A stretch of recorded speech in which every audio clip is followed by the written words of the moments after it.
Hello mga kababayan, magandang araw sa ating lahat. Kasama niyo po ngayon si Ka Eric sa isa na namang episode ng ating video analysis at video talakayan. Kahapon po ay mayroon pong pag-resume dito sa Senate Blue Ribbon Committee na pinamunuan ni Ping Lacson, na wala naman pong ano pa mang excitement na nakikita pa o nararamdaman ang taong bayan, sapagkat alam naman po natin na bahagi ito ng pagtatakip at pagtatabon-tabo na maniobra para ilihis ang tinatawag na criminal trails papunta kay Marcos Jr.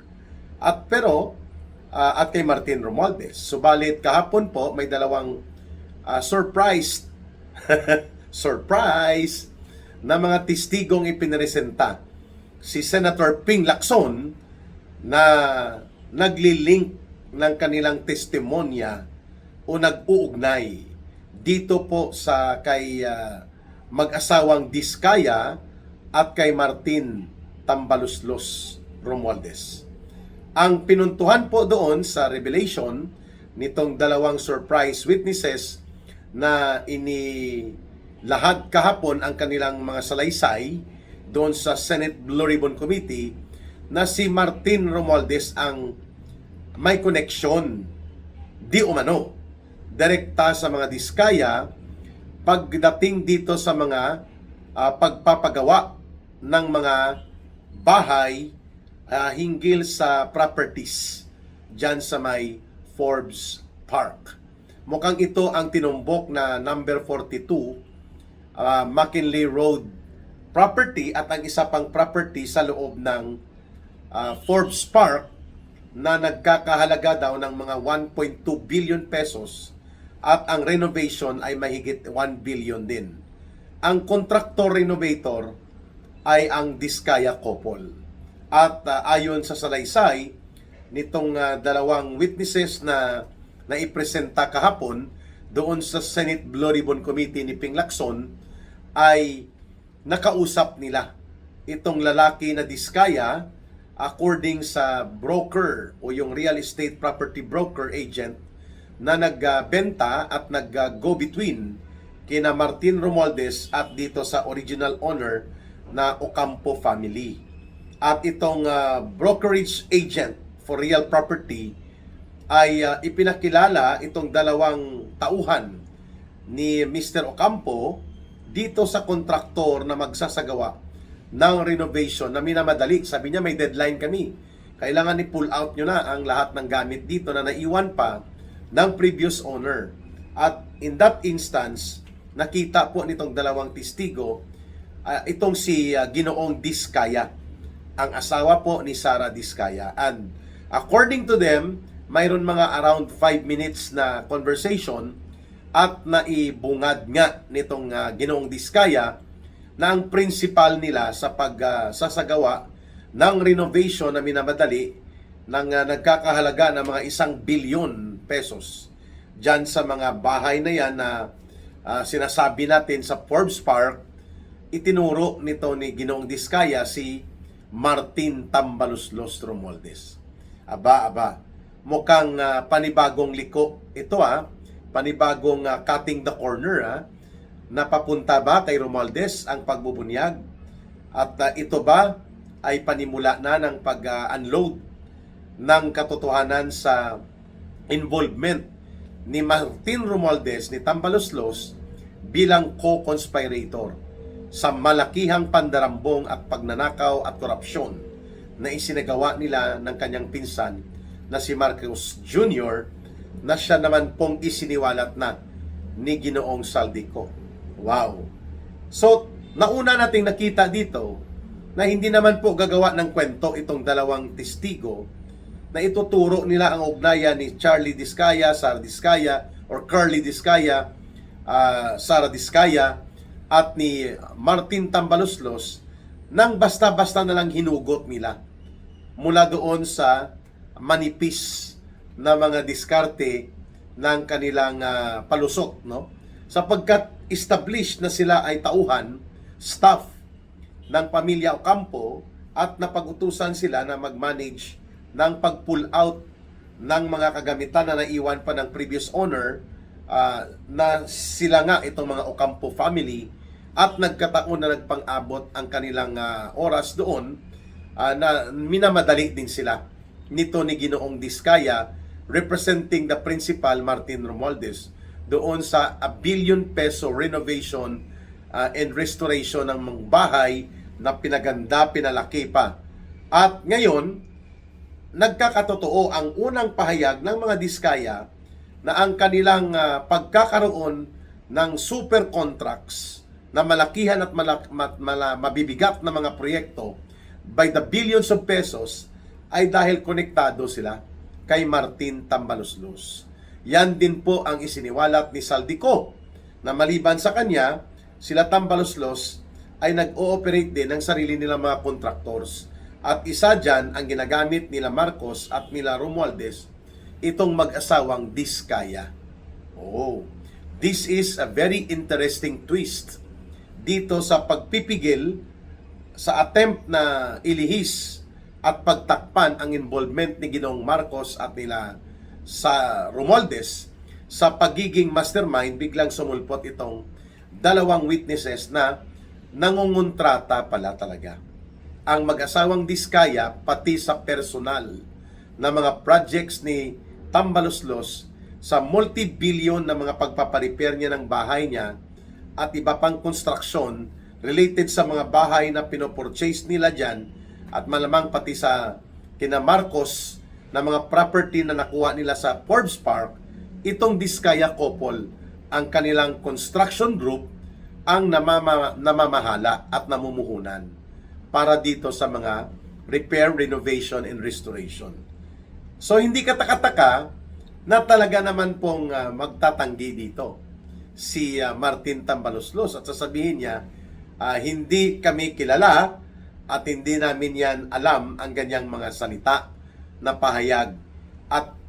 Pero ang sukatan kung may katotohanan at bahid ng mabigat na ugnayan sa pangyayari ay kung tumutugma sa mga naunang pahayag na nila Sergeant Gutesa na nagdi-deliver sila ng mali-maleta na mga pera kay Martin Romualdez, at sinabi ni Saldico totoo yun sapagkat yun ay deliveries para kay Romualdez at kay Ginoong Marcos sa Forbes Park. So tumutugma din ito sa naunang sinabi nila Sara Diskaya at ni Carly Diskaya sa kanilang joint affidavit na si Martin Romualdez talaga ang kanilang kausap at ang cut-out si Saldico, and minsan direkta sila kay Martin Romualdez, kay Tambaloslos.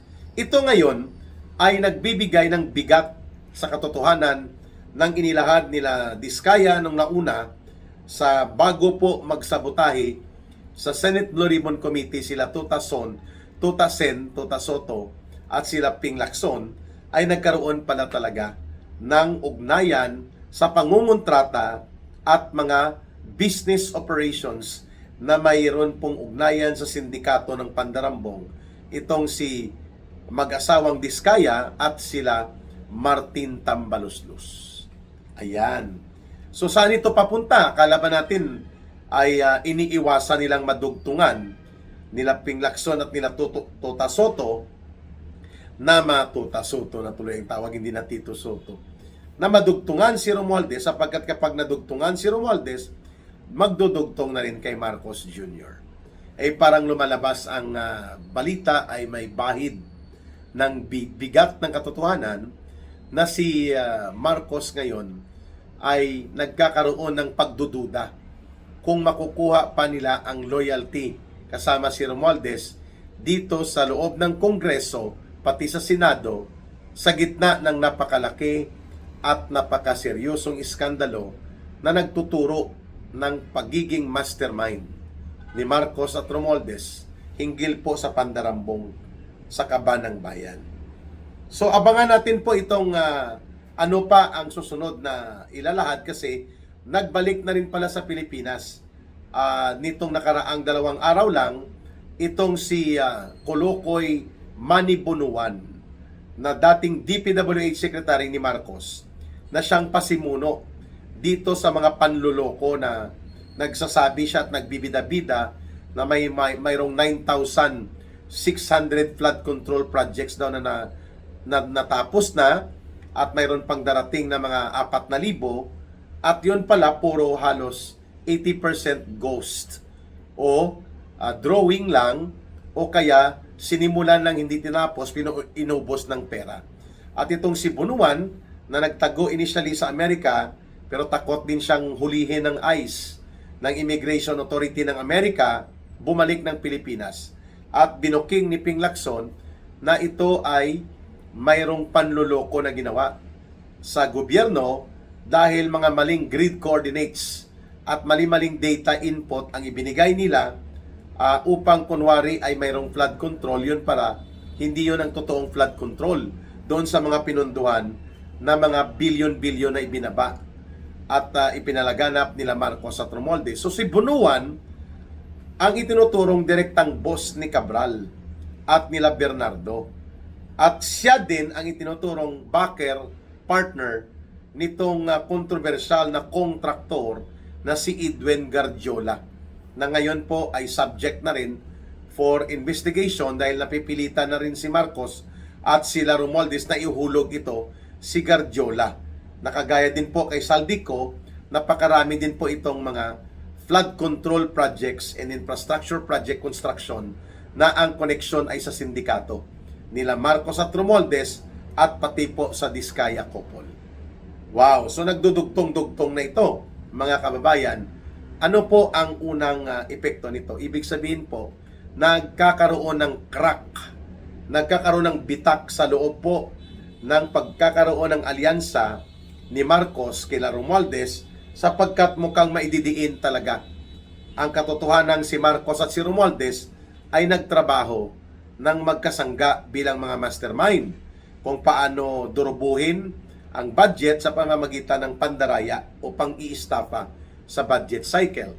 So ngayon, para maputol ito dahil pinutol na nila si Saldico at mukhang ito na ang kanilang storyline, inunahan na rin nila na si Romualdez ay idudugtong sa mga Diskaya. Pwede pong magkaroon ng survival on the part of Marcos na ididiin niya si Romualdez na wala siyang alam, nagmanipulate lang si Romualdez. Pwedeng yan ay gimmick na pagkakaroon ng kaso para lamang mapagbigyan ang popular anger and discontent of the people, mabawasan ang galit sa tambalan ni Romualdez at Marcos, kunwari ang papailan ng kaso si Romualdez pero mahinang kaso. Kagaya nitong kolokoy na impeachment gimmick nila Lisa Araneta at Marcos, abogado din pala nila ito, lalo na ni Lisa Araneta, itong sa Attorney De Jesus, mukhang doon papunta ang script. Hihilutin nila na kunwarian ay may bitak at may banggaan si Marcos at Romualdez at ang mga revelations ng Diskaya na mag-asawa, ito ang patotoo na nagmaniobra sila Romualdez tungkol sa mga flood control at maanumaliyang mga transaksyon sa infrastructure projects. Subalit, hindi po dito ligtas at makakaiwas si Marcos. Bakit? Sapagkat ang pumipirma at nagpaparelease pa rin ng pondo, siya. At ang nagpapa-approve sa budget na pinapapasa sa kanya at ang buong proseso kung paano gumalaw ang budget, bumabalik kay Marcos.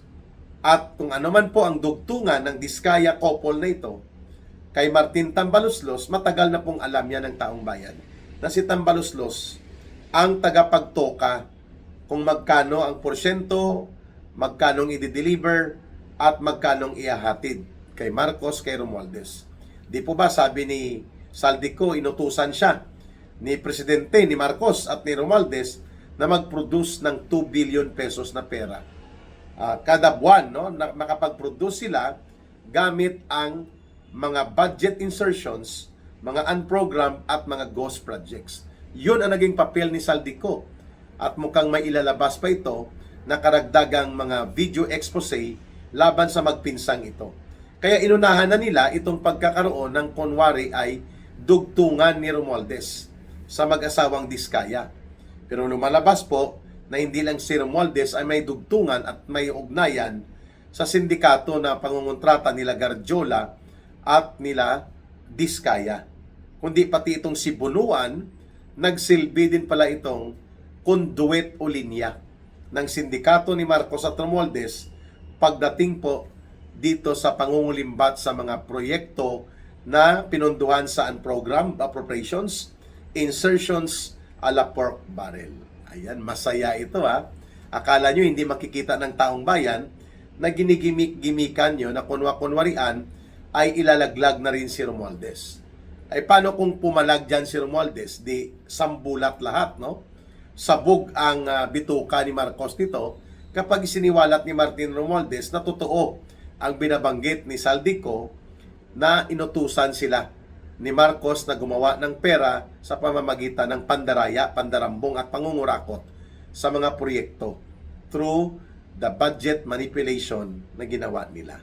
Kaya kunwa-kunwarian lang ito na hinahabol si Romualdez. Pinagbibigyan lang nila ni Marcos at Romualdez unless there will be a serious pronouncement on Marcos na papakasuhan niya ng criminal cases si Romualdez. Kasama ang iba pa, syempre, hindi niya isasama ang sarili niya. Pero alam po natin na may mga tinatawag po yan na buffer o mga pang-protection cutout.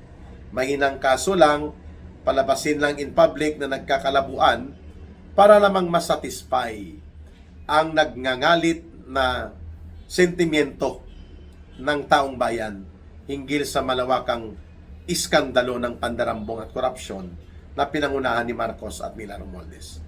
Pero magpaganon pa man, kinumpirma lamang nitong dalawang testigo kahapon na lumabas sa Senate Blue Ribbon Committee that indeed sila Marcos at Romualdez ay mayroon talagang hokus-pokus. At itong mga Diskaya couple at iba pang contractors ay ginamit nilang hut-hutan ng mga cash advances nila sa pera na dinadambong at dinudukot. At pati itong mga proyekto sa personal na buhay nila Tambaluslos ay pinapapunduhan din ang luho nila dito sa mga ginawa nilang sindikato ng mga contractors. At ngayon ang kawawa itong mga contractors na ito na inilaglag na mismo nila Marcos at Romualdez. Abangan po natin itong twist and plot na style na gimmick ni Marcos kapareho po ng gimmick nila sa discarding gawa-gawang kunwa-kunwarian na pa-impeachment kay Marcos para sabutahihin o idiskarel at atakihin upang mapigilan ang pagbuelo ng totoong impeachment complaint laban kay Marcos. Kaya nga inunahan na nila at ginamit nilang diskarte na first come, first serve basis. Ginamit pa nila na paikutan ang batas. Pinaikutan din ba ang Senate Blue Ribbon Committee ng kunwa-kunwari ang pagtuturo kay Romualdez sa koneksyon niya sa mga ilang kontraktor kagaya ng controversial na mag-asawang Diskaya? Well, aabangan po natin kung ito ay ipapaliwanag ni Ginong Saldico sa nakaambang na ilalabas na naman niya di umano na mga serye ng kanyang video expose laban kay Marcos at kila Romualdez. Mga kababayan, huwag po nating kalimutan ang gustong tumulong at magbigay ng sincero na suporta sa ating Ka Eric Celis YouTube channel at Ka Eric Jeff Celis Facebook Live at sa ating gawaing pang-advocacy. You can send po your support sa ating 0916-308-7710. 0916-308-7710. GCash line din po yan and line of coordination papunta po sa ating Bangon Sambayanan People's Movement. Ang name po niyan ay Rohilda Celis. Kailangging po yan. Maraming salamat and please like, share, and promote our videos and our membership and subscription sa ating Ka Eric Celis videos and Ka Eric Celis YouTube channel. Malaking tulong po yan ang inyong pag-promote, pag-like at pag-share upang mapalaganap at mapaangat po ang kamalayan at pagkakaisa ng ating mga mamamayang Pilipino. Mahalin po natin ang bansang Pilipinas. Walang ibang magmamahal nito kundi tayo ring mga Pilipino. Para sa Diyos at sa Pilipinas nating mahal, may God bless everyone and may Allah will be with those who are Muslim brothers and sisters. Bye for now. Maraming salamat at magkikita tayo muli sa next video analysis with Ka Eric. Mabuhay!